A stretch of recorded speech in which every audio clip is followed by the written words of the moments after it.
दिया अपनी शादी के 7वें साल में भी खुद को बहुत अकेला और उदास महसूस करती थी, क्योंकि उसका पति राजेश हाई प्रोफाइल जॉब की वजह से महीने में सिर्फ कुछ दिन घर आ पाता था, जिससे उसके दिन एक सूने घर में अकेले गुजरते थे और उसकी खुशियां धीरे धीरे खत्म होती जा रही थीं।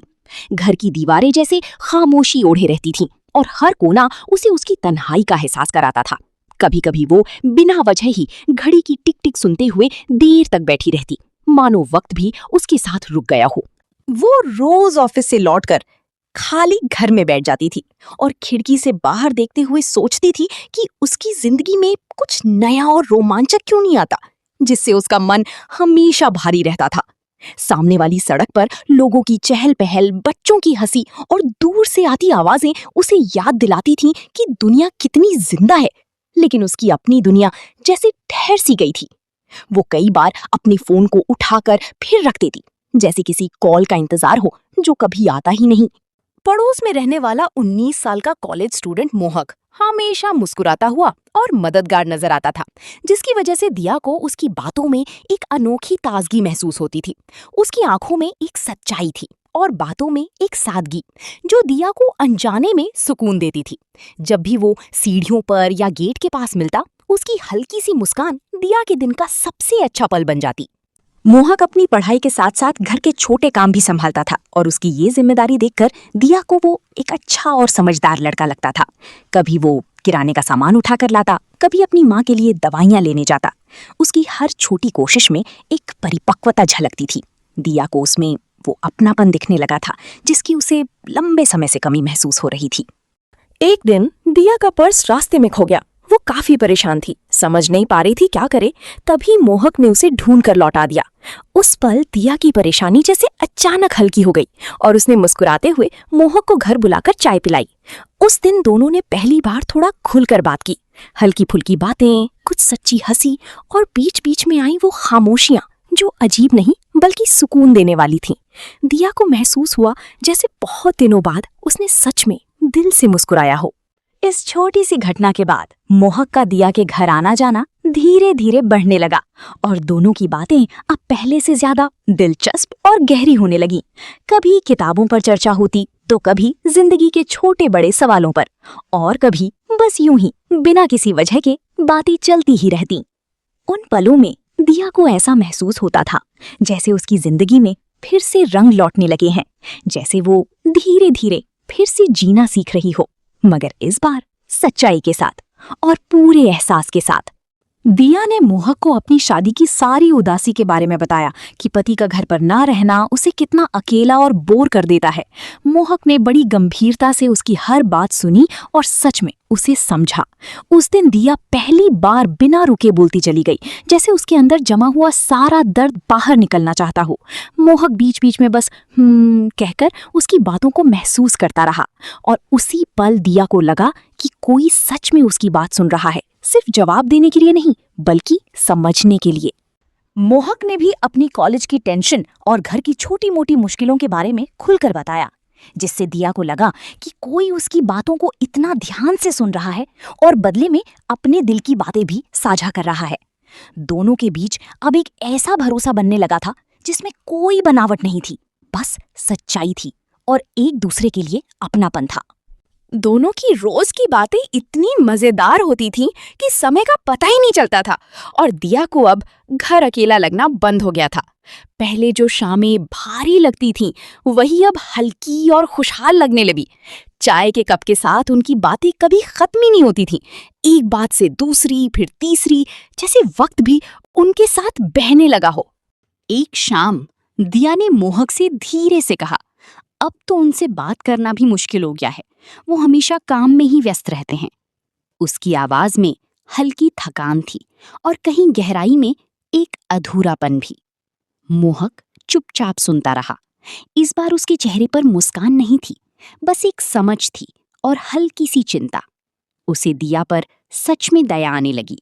उसे एहसास हुआ कि दिया सिर्फ एक पत्नी नहीं है बल्कि एक इंसान भी है, जिसे अपने हिस्से का ध्यान चाहिए, थोड़ा सा समय चाहिए और शायद थोड़ा सा अपनापन भी, जो उसे अब तक नहीं मिल पाया था।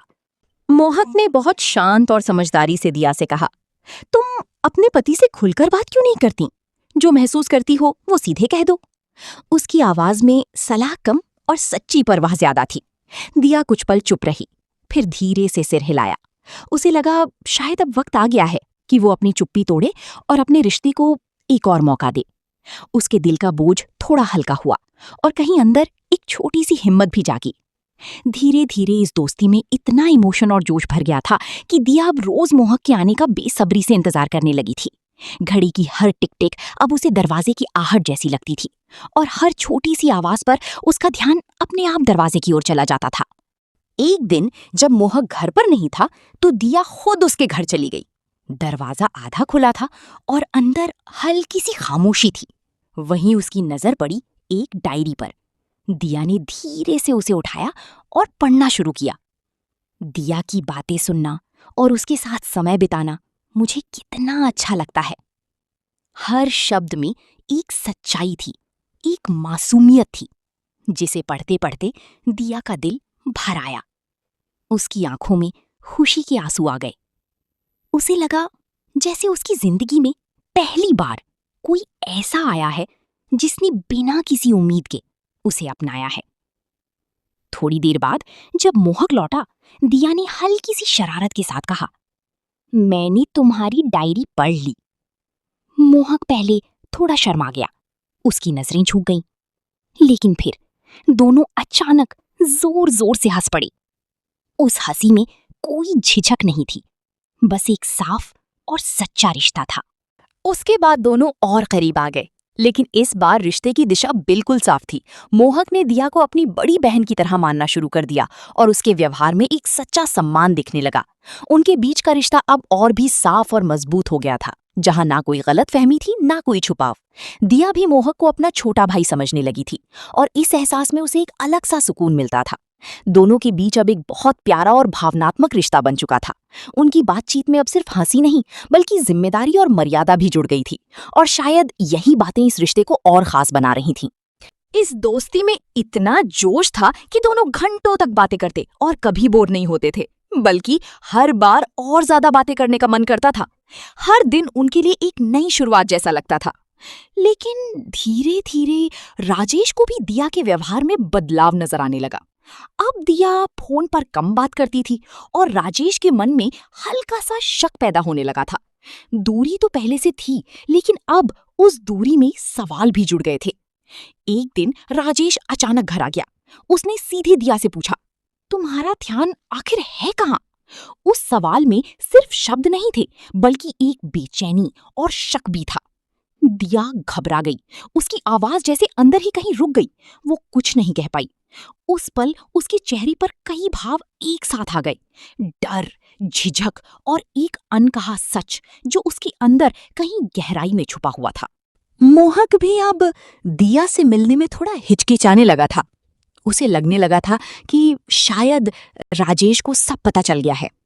पहले जहां वो बेझिझक दरवाजा खटखटा देता था, अब वहीं उसके कदम रुक जाते थे।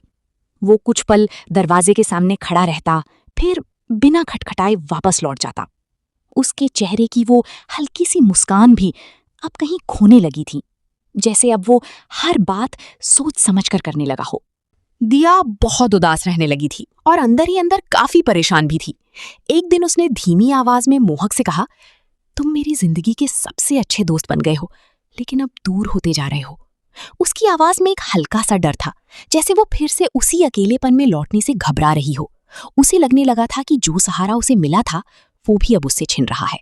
मोहक ने उसे बहुत शांत और समझदारी से समझाया, मैं हमेशा तुम्हारे साथ रहूंगा, लेकिन सिर्फ एक अच्छे दोस्त की तरह। उसकी बातों में साफ गोई थी और एक परिपक्व सोच भी। कुछ रिश्ते दूर रहकर ही मजबूत रहते हैं, और शायद यही सही है। दिया ने उसकी बात सुनी और कुछ पल के लिए उसका दिल थोड़ा हल्का हुआ, लेकिन फिर भी उसके अंदर एक खालीपन बना रहा। वो फिर से खिड़की के पास जाकर बैठने लगी, लेकिन अब उसकी सोच पहले से ज्यादा उलझी हुई थी। उसे समझ नहीं आ रहा था कि सही क्या है और गलत क्या। अचानक एक बड़ा ट्विस्ट आया। राजेश को अपनी कंपनी में बहुत बड़ी प्रमोशन मिल गई और उसे हमेशा के लिए घर वापस आना पड़ा। दिया के दिल में एक साथ दो एहसास उठे, खुशी और डर। खुशी इस बात की थी कि अब उसे अपने पति का साथ मिलेगा, लेकिन डर इस बात का था कि कहीं सच सामने आ गया तो क्या होगा। कुछ ही दिनों में राजेश घर आ गया। उसने बिना घुमाए फिराए सीधे पूछा, मोहक के साथ तुम्हारा क्या रिश्ता है? उस सवाल में सख्ती कम और सच्चाई जानने की बेचैनी ज्यादा थी। दिया ये सुनते ही टूट गई। उसकी आंखों से आंसू बहने लगे और फिर उसने सब कुछ सच सच बता दिया। उसके शब्दों में कोई झूठ नहीं था, बस सच्चाई थी और एक गहरा पछतावा। राजेश गुस्सा नहीं हुआ, वो बस चुपचाप सब सुनता रहा। फिर उसने धीरे से कहा, गलती सिर्फ तुम्हारी नहीं है। मैं भी मानता हूं कि मैंने तुम्हें कभी समय नहीं दिया। उसकी आवाज में सख्ती नहीं थी, बल्कि समझदारी और एक अपनापन था जिसने पूरे माहौल को बदल दिया। दिया की आंखें भर आईं। उसने रोते हुए कहा, मुझे माफ कर दो। मोहक बस मेरा भावनात्मक सहारा था, लेकिन अब मैं ये सब खत्म कर दूंगी। वो थोड़ा रुकी, फिर बोली, मैं हमारे रिश्ते को एक और मौका देना चाहती हूँ, पूरी ईमानदारी के साथ। राजेश ने मोहक को भी बुलाया। उसने शांत स्वर में कहा, तुम एक बहुत अच्छे लड़के हो, लेकिन अब थोड़ा दूर रहना ही हम सबके लिए बेहतर होगा। मोहक ने बिना कुछ कहे सिर हिला दिया। उस मुलाकात में कोई कड़वाहट नहीं थी, बस एक समझदारी भरा फैसला था जो तीनों के लिए जरूरी था। इसके बाद दिया और राजेश के बीच बातचीत बढ़ने लगी। अब वो छोटी छोटी बातें भी एक दूसरे से शेयर करते थे, एक दूसरे के लिए वक्त निकालते थे, और सबसे जरूरी, अब वो एक दूसरे को समझने लगी थी। धीरे धीरे उनका घर फिर से हंसी और सुकून से भरने लगा, जैसे किसी ने टूटे हुए रिश्ते को फिर से जोड़ दिया हो। दिया ने अब अपनी जिंदगी में एक बड़ा बदलाव लाया। वो रोज राजेश के साथ क्वालिटी टाइम बिताने लगी और धीरे धीरे उनकी जिंदगी में खुशियां वापस लौट आईं। मोहक ने भी अपनी पढ़ाई और फ्यूचर पर पूरा ध्यान लगाया और अपनी नई जिंदगी में आगे बढ़ने लगा। ये देखकर दिया को सच्ची खुशी हुई। एक दिन दिया ने अपनी डायरी में लिखा, मोहक ने मुझे मेरी अकेलीपन से बाहर निकाला, लेकिन राजेश ने मुझे वापस मेरे घर और रिश्ते में लौटाया। राजेश ने दिया से एक वादा किया, अब मैं तुम्हें कभी अकेला नहीं छोड़ूंगा। ये सुनकर दिया की आंखों में खुशी के आंसू आ गए। दोनों ने मिलकर फैसला किया कि वो अपनी शादी को और मजबूत बनाएंगे और कभी किसी तीसरे इंसान को अपने रिश्ते के बीच नहीं आने देंगे। इस कहानी से एक बात साफ होती है, अकेलापन किसी को भी भटका सकता है, लेकिन अगर सही समय पर खुलकर बात की जाए तो सब कुछ फिर से ठीक हो सकता है।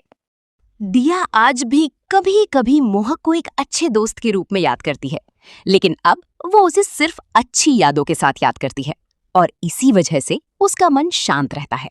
राजेश ने भी अपनी जॉब में बैलेंस लाया और अब घर पर पहले से ज्यादा समय बिताता है, जिससे दिया कभी अकेला महसूस नहीं करती। मोहक ने भी कॉलेज में नए दोस्त बना लिए और अपनी पढ़ाई में काफी आगे बढ़ गया है।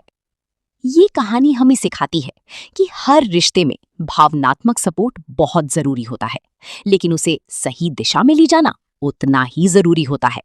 आज दिया और राजेश सच में बहुत खुश हैं। उनका रिश्ता पहले से ज्यादा गहरा और मजबूत हो गया है और उनका आने वाला कल अब पहले से कहीं ज्यादा उज्जवल दिखता है। अगर तुम्हारे रिश्ते में भी कभी अकेलापन या कोई परेशानी आए तो चुप मत रहना। आज ही अपने पार्टनर से खुलकर बात करना, क्योंकि कई बार सिर्फ एक सच्ची बातचीत ही सब कुछ ठीक कर देती है।